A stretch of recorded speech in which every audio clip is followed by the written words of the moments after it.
نحمده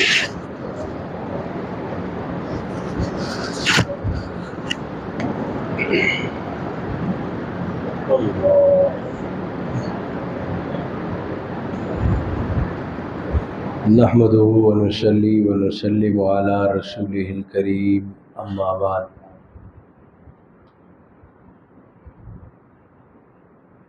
سرکار دو عالم صلی اللہ علیہ وآلہ وسلم کا فرمان ہے کہ جب کسی جگہ پر لوگ اللہ پاک کے نام کی نسبت سے جمع ہوتے ہیں تو اس مجلس کے ختم ہونے سے پہلے پہلے اللہ پاک سب کی بخشش کا فیصلہ فرما دیتا ہے۔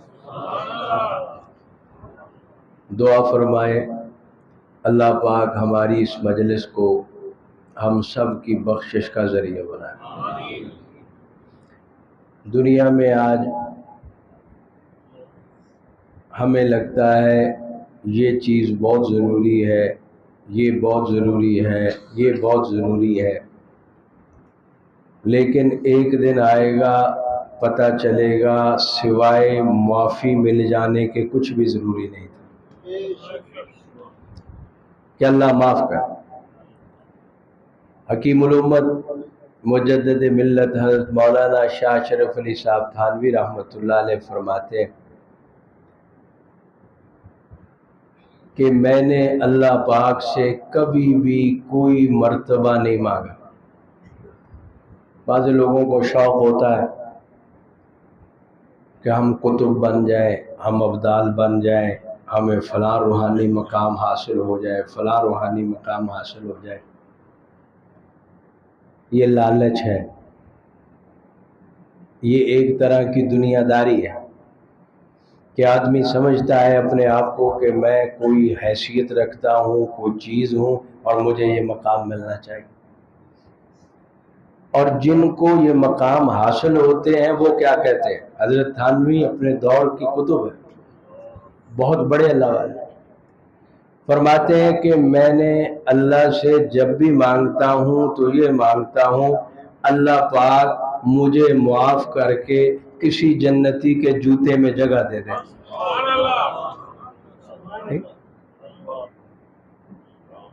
یہ جن کو مقاموں کا شوق ہوتا ہے وہ خالی ہوتا ہے، یہ دنیا داری ہے۔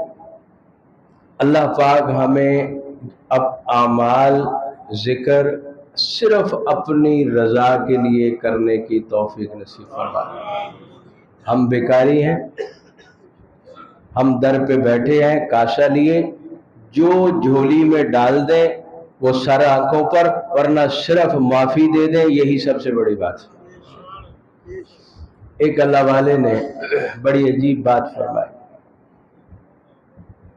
فرمایا کہ ہم مردہ کے سر پہ کھڑے ہو کے کہتے ہیں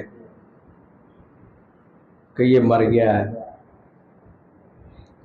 فرماتے ہیں حقیقت یہ ہے کہ وہ تو زندہ ہو گیا ہے، اس کی تو آنکھیں کھل گئی، مرے ہوئے تو ہم ہیں۔ اس کی تو آنکھیں بند ہوتے ہی سب کچھ اس پہ ظاہر ہو گیا کہ دنیا کیا تھی، آخرت کیا تھی، قبر کیا تھی۔ سوئے تو ہم ہوئے جن کو پرواہ ہی نہیں ہے، فکر ہی نہیں، ساری شوق دنیا داری کے۔ قرآن کریم میں اللہ پاک فرماتے ہیں دنیا کی تمام نعمتیں، دنیا کی تمام لذتیں اللہ سب کو نصیب فرمائے۔ یہ مطلب نہیں کوئی اس کو حاصل نہ کرے، حلال طریقے سے کوشش نہ کرے، کرے، لیکن فرمایا یہ صرف ایک خاص مدت تک لذت حاصل کر سکتے ان چیزوں سے، ورنہ حقیقی لذت اور ہمیشہ کی لذت وہ صرف اللہ کے نام کی لذت ہے، اللہ کے تعلق کی لذت۔ اس لیے جن لوگوں کو یہ دولت حاصل ہو گئی، حضرت غوث اعظم سیدنا شیخ عبد القادر جیلانی رحمۃ اللہ علیہ، کہہ دو رحمۃ اللہ علیہ، ایسی ہستی اور ایسی اللہ کے ولی، ایسی شخصیت ہے کہ حضرت خود فرماتے ہیں کہ دنیا کے تمام ولیوں کی گردنوں پہ میرا پاؤں ہے۔ حضرت مجدد الفسانی رحمۃ اللہ علیہ شیخ احمد سرہندی نے لکھا ہے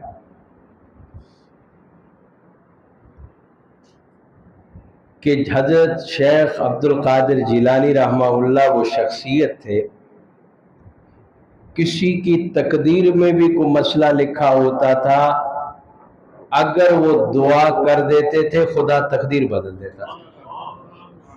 یہ مجدد الفسانی نے، انہوں نے تقدیر مبرم لکھا ہے کہ تقدیر مبرم بھی تبدیل ہو جاتی۔ حضرت کو وقت کے بادشاہ نے خط لکھا اور اس خط میں کہا کہ حضرت میں اپنے صوبہ نیم روز کی جتنی آمدن ہے وہ آپ کے نام کرنا چاہتا ہوں، کہ سالانہ جو آمدن ہو وہ آپ کے پاس آئے۔ سیدنا شیخ عبد القادر جیلانی رحمہ اللہ نے جواب میں لکھا، جب سے مجھے رات کے آخری حصے میں اٹھ کر 2 آنسو بہانے کی توفیق مل گئی ہے، اس کے بعد کسی دولت کی حاجت نہیں رہی۔ یہ حقیقت ہے، الفاظ نہیں ہے۔ جن کو اللہ پاک اپنی محبت نصیب فرما دیتے ہیں، اپنا تعلق نصیب فرما دیتے ہیں، ان کے سامنے ظاہر ہو جاتا ہے کہ دنیا کی ساری چیزیں ضرورت کی ہیں، استعمال کی ہیں، دل لگانے کی چیز صرف اللہ کی ذات ہے، دل لگانے کی چیز صرف اللہ کا ذکر ہے۔ ایک بادشاہ بنو امیہ کا مروان بیت اللہ شریف کا طواف کر رہا تھا، اس نے ایک نوجوان کو دیکھا، تو پتلا دبلا نوجوان، پھٹے ہوئے کپڑے، لیکن اس کی عبادت میں ایک نور تھا، دیکھنے والوں کو محسوس ہوتا تھا، دیکھنے میں عام آدمی لگتا تھا۔ عام آدمی سے ایک حدیث یاد آئی، سنا دوں اگر آپ کا ذوق، لمبا نہ بیان ہو جائے قاری صاحب۔ اچھا، یہ قاری صاحب کی عجیب کرامت ہے کہ پچھلے سال بھی اگست کی پہلی تھی، آج اگست کی سال بعد 2 اگست ہو گئی۔ پچھلے سال 2 تھی، اس سال یہ کم ہو گئی، ماشاءاللہ۔ یہ قاری صاحب کی کرامت ہے ماشاءاللہ۔ حدیث پاک میں آتا ہے کہ بعض اللہ کے بندے ایسے ہیں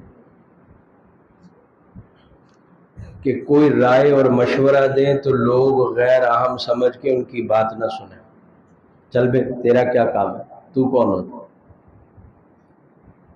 کسی مجلس میں جائیں تو ان کو دیکھ کر لوگ پاس بٹھانا پسند نہیں کرتے کہ یہ تو عام آدمی ہے، لیکن حضور فرماتے ہیں اگر وہ منہ سے کوئی بات نکال دیں تو اللہ پوری کر دیتا ہے۔ وہ کسی کے لیے ہاتھ اٹھا دے تو خدا تقدیر بدل دے۔ یہاں یہ بات عرض کرنے کا مقصد یہ ہے کہ تکلفات میں نہیں پڑنا چاہیے، اپنے دل کے تعلق کو اللہ کے ساتھ جوڑنا چاہیے، تکلف نہیں کرنا چاہیے کہ ہمیں دیکھ کر لوگ نیک سمجھیں، ہمیں یہ خواہش پیدا ہو کہ ہمیں لوگ نیک سمجھیں، ہمیں بزرگ سمجھیں، ہمیں متقی سمجھیں، اپنے دل کو اللہ کے ساتھ جوڑنا چاہیے۔ عجیب بات آپ کو سناؤں، علماء کرام تشریف فرما ہے، میں پچھلے دنوں حاضر ہوا، سرگودا کے قریب ایک علاقہ ہے، وہاں ہمارے حضرت شیخ التفسیر امام الاولیاء حضرت مولانا احمد علی صاحب لاہوری رحمۃ اللہ علیہ کی کافی متعلقین، کیا نام بستی تو ڈڈیاں نہیں ہے، وہ موٹر وے روڈ پر ہے، پرانے عالم وہاں رہے، سید احمد شاہ صاحب بخاری بھی وہاں رہے اور مولانا عبد الجبار صاحب بھی رہے، اڈا بھاگت، حضرت لاہوری رحمۃ اللہ علیہ وہاں تشریف لائے، حضرت کے وہ مریدین ہیں، ایم پی ہیں علاقے کے کلیار صاحب، ان کے ڈیرے پر، تو انہوں نے حضرت لاہوری رحمہ اللہ سے عرض کیا کہ حضرت ہم اپنا ایک مدرسہ بنانا چاہتے ہیں اپنی ان زمینوں میں، اور یہ سرگودا کے علماء ہیں، ساتھی ہیں، ان میں سے آپ کسی کی تشکیل فرما دیں، یہ جگہ ان کے سپرد کر دیں اور دعا کریں۔ حضرت لاہوری رحمہ اللہ نے سب کو دیکھا۔ عصر کے بعد کا وقت تھا، سامنے گراؤنڈ میں کچھ لڑکے فٹ بال کھیل رہے تھے، والی بال کھیل رہے تھے۔ اس میں ایک کلین شیو لڑکا تھا۔ لاہوری نے کلیار صاحب سے کہا کہ حاجی صاحب ان کو بلا کر لاؤ۔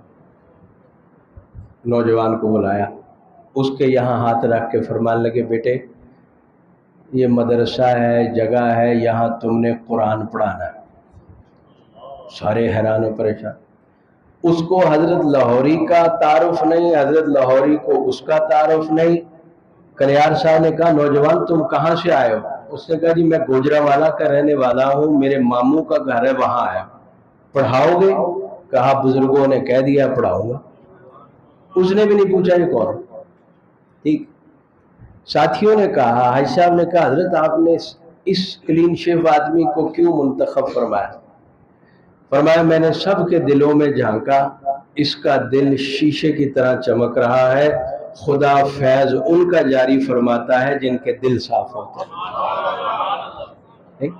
ان کا نام تھا قاری عبدالحمید مارت صاحب رحمۃ اللہ علیہ، بڑے بڑے قراء ان کے شاگرد۔ ہمارے فیصل آباد کے قاری محمد صدیق صاحب رحمۃ اللہ علیہ دارالعلوم والے بھی انہی کے شاگرد، ان سے حفظ کیا۔ پورے سرگودے کے گاؤں میں، بھیرے میں، میانی میں، خوشاب، قائد آباد، سب مارت صاحب کے شاگرد۔ کئی سال بغیر داڑھی کے پڑھاتے رہے، جب طبیعت ہوئی تو داڑھی رکھی، اور فیض ایسا ہوا کہ آج وہاں پہ ہر گاؤں میں ان کے حافظ قرآن بچے اور یا ان کے آگے شاگرد موجود ہیں۔ تو دلوں کو صاف کریں، دلوں پر محنت کریں، اور جب دل صاف ہو جائے گا، کسی اللہ والے کی صحبت حاصل ہو جائے گی، اللہ رب العزت زندگی بھی سنت کے مطابق پوری کرنے کی توفیق دے دیں گے انشاءاللہ تعالی۔ لیکن دل پر محنت بہت کرنے کی ضرورت ہے۔ اس لیے جناب رسول اللہ صلی اللہ علیہ وسلم نے فرمایا تمہیں یاد رکھو، جسم میں ایک گوشت کا لوتھڑا ہے، اگر وہ درست ہو جائے تو انسان کے سارے اعمال درست ہو جاتے ہیں، اور اگر وہ خراب ہو، وَإِذَا فَسَدَتْ فَسَدَتِ الْجَسَدُ كُلُّهُ، اگر وہ خراب ہو جائے تو سارے جسم سے نکلنے والے اعمال بھی تباہ ہو جاتے ہیں۔ دل پہ محنت کی بہت ضرورت ہے، نیک دکھنے کی ضرورت نہیں ہے، نیک بننے کی ضرورت ہے، نیک بنا جائے۔ تو بہرحال میں عرض کر رہا تھا کہ وہ نوجوان بیت اللہ شریف کے سامنے نماز پڑھ، بادشاہ بڑا متاثر ہوا، اس نے سلام پھیرنے کے بعد اس کو پاس بلایا، اور پاس بلا کے کہنے لگے کہ مجھ سے کچھ مانگو، کیا مانگتے ہو؟ میں تم سے بڑا متاثر ہوا ہوں، بڑے تم نیک لگتے ہو۔ نوجوان تھا، اس نے کہا بادشاہ سلامت، حیرت ہے آپ پر، آپ وہاں پر مجھ سے کہہ رہے ہیں کہ مجھ سے مانگو جہاں دنیا مانگنے آتی، اس دروازے پہ بیٹھ کے مجھے کہہ رہے ہو کہ مجھ سے مانگو۔ دے کیا سکتے ہیں؟ دو ہی چیزیں ہیں، یا آخرت ہے یا دنیا ہے۔ آخرت الحمدللہ میرے پاس آپ سے بہتر ہے، اور جہاں تک دنیا کی بات ہے، دنیا تو ہم نے کبھی دنیا بنانے والے سے بھی نہیں مانگی، آپ سے کیا مانگا؟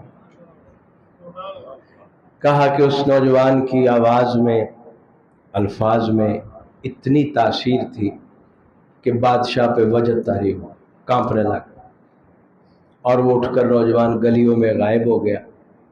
بادشاہ نے جب ہوش آیا کچھ لوگوں سے کہا یہ کون تھا؟ انہوں نے کہا یہ عمر بن خطاب کا پوتا تھا۔ بادشاہ وقت نے آگے سے کہا یہ بات عمر کا خون ہی کہہ سکتا تھا، اور کوئی نہیں کہہ سکتا۔ ٹھیک، تاثیر۔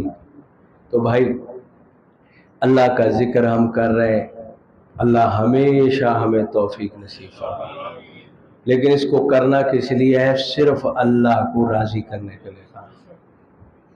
کسی کرامت کے حصول کے لیے نہیں کرنا، کسی مقام اور مرتبے کے لیے نہیں کرنا، صرف اس لیے اللہ ہم سے راضی ہو جائے اور اللہ پاک ہماری بخشش فرما دے۔ زندگی دنیا کی بہت مختصر زندگی۔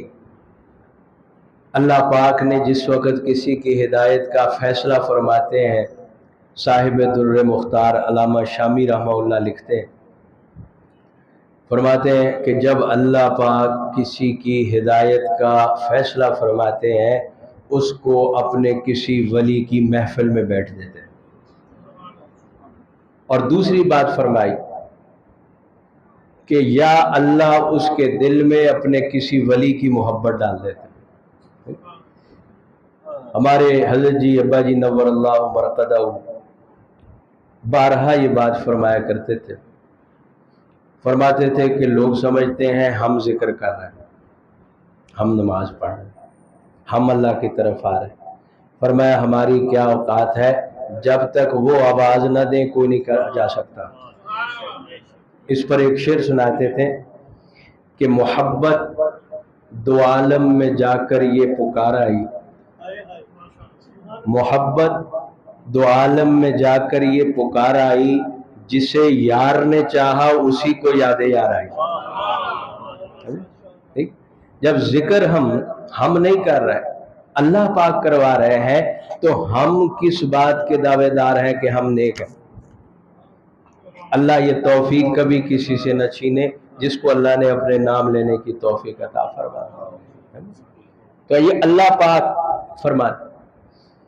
علامہ شامی رحمہ اللہ کی ایک اور بات یاد آ گئی، عرض کر دوں؟ وقت ہے؟ فرمایا اللہ بہت کریم ہے، اللہ بہت کریم، اللہ پاک کی کرم نوازی کا کوئی حد و حساب نہیں۔ حضرت عبداللہ ابن مسعود رضی اللہ عنہ فرماتے ہیں، بخاری شریف کی غالباً روایت ہے، فرمایا قیامت والے دن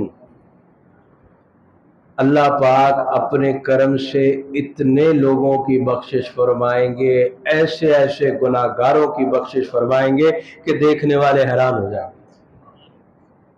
میں دنیا میں اس کو جہنمی بنا کے بیٹھا ہوں، وہ مجھے جہنمی بنا کے بیٹھا ہے، وہ اس کو بھی بنا کے بیٹھا ہوا ہے، یہ فیصلہ تو خدا نے کرنا۔ حضرت امام شافعی رحمۃ اللہ علیہ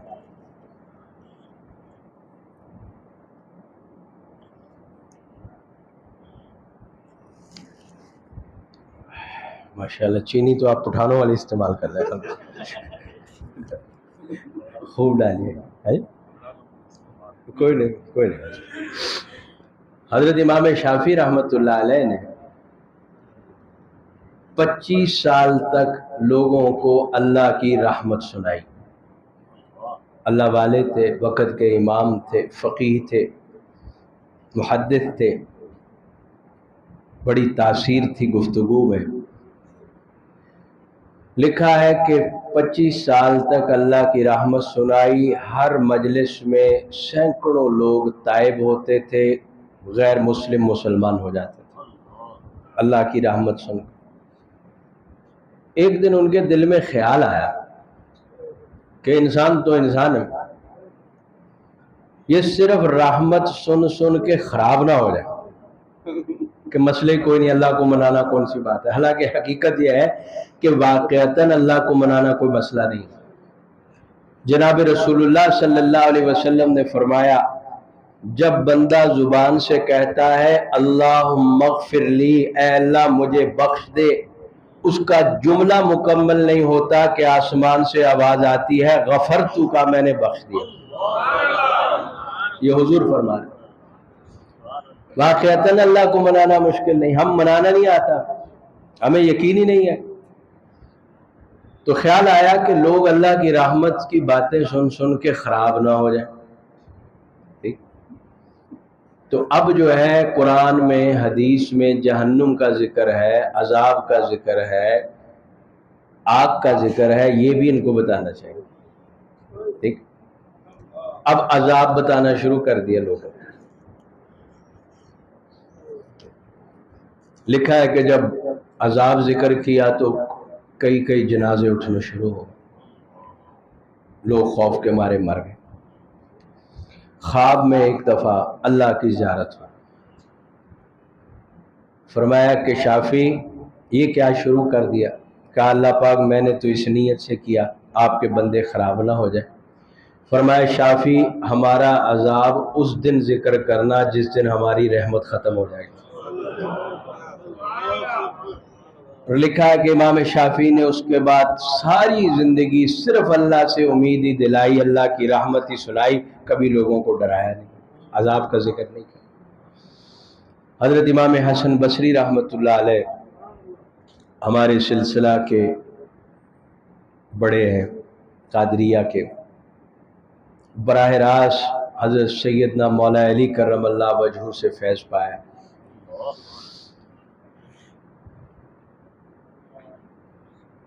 حضرت نے جب حجاج بن یوسف فوت ہونے لگا، حجاج بن یوسف بڑا ظالم بادشاہ تھا،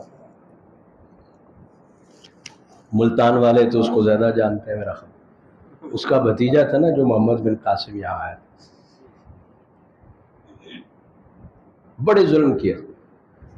تھا مسلمان، نمازی تھا، تہجد گزار تھا، طبیعت میں سختی بہت تھی، نیک کام بھی اس نے بڑے کیے.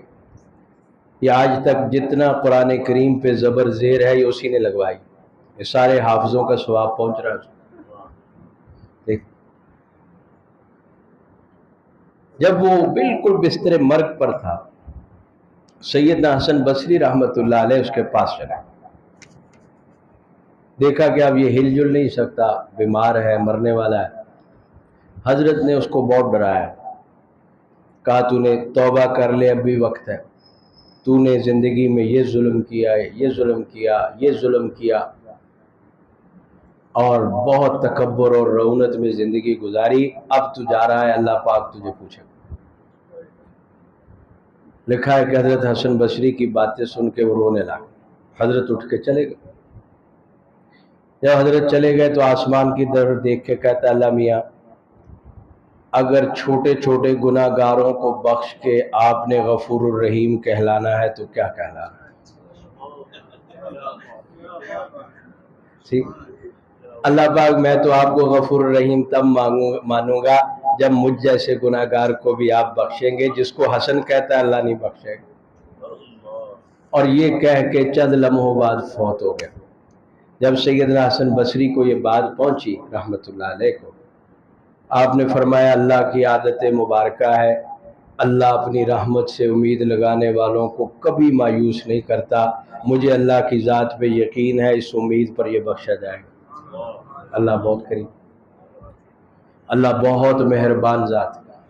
تو ہم بھائی یہ جو ذکر اذکار کرتے ہیں، یہ جو مجالس ہے، یہ اللہ سے تعلق بنانے کے بہانے ہیں. جب آدمی اللہ اللہ کرتا ہے، اللہ اللہ، ہمارے ابا جی رحمۃ اللہ علیہ جی فرمایا کرتے تھے کہ اللہ والے فرماتے ہیں کہ اگر کافر بھی مستقل اللہ اللہ کا نام لیتا رہے ایک دن اس پہ بھی رنگ چڑھ جائے گا. ٹھیک ہے، اور اس کی دو صورتیں لکھی ہے علماء نے. ایک یہ کہ اس اللہ اللہ کی برکت سے اللہ اس کو دنیا کے رزق میں برکتیں بہت دے دے گا، اور دوسری یہ لکھی ہے کہ اللہ پاک مرنے سے پہلے ایمان ضرور دے دے گا. یہ لفظ اللہ، لا الہ الا اللہ، اللہ کا نام، جس کو قرآن پاک میں اللہ نے وَلَذِكْرُ اللَّهِ اکبر لکھا کہ سب سے بڑی چیز اللہ کا ذکر ہے، اس کا بہت فائدہ.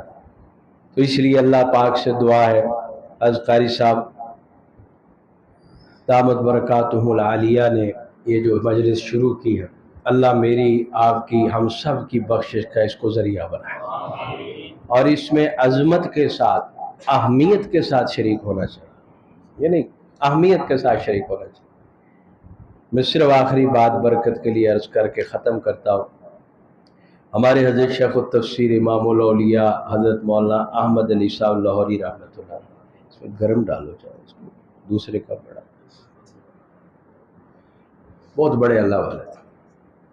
جب وہ فوت ہوئے حضرت ان کی قبر سے 6 ماہ تک جنت کی خوشبو آتی رہی. حضرت لاہوری رحمۃ اللہ علیہ نے زندگی میں بہت دین کے کام کیے. کوئی شعبہ نہیں ہے شاید تصنیف و تالیف ہو، تحریر و تقریر ہو، سیاست ہو، ہر میدان.